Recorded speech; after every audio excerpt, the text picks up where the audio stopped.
The Russian government has taken a significant step in the world of cryptocurrency by officially recognizing mining as a legal activity.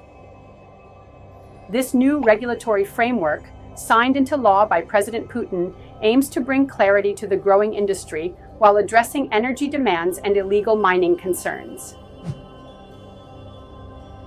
Under these regulations, only registered organizations and individual entrepreneurs can mine legally. For those not registered, there's a cap of 6,000 kilowatt hours per month on electricity consumption. Exceeding this limit means you'll need to register as an entrepreneur, balancing the needs of small-scale miners with the oversight of larger operations.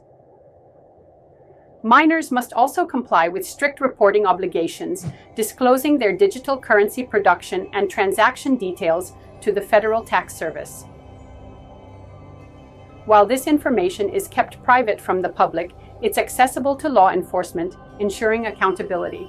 Plus, miners are required to meet safety and reliability standards, protecting the local power grid from potential risks. This framework not only legitimizes the industry, but also sets the stage for a more structured and secure cryptocurrency environment in Russia.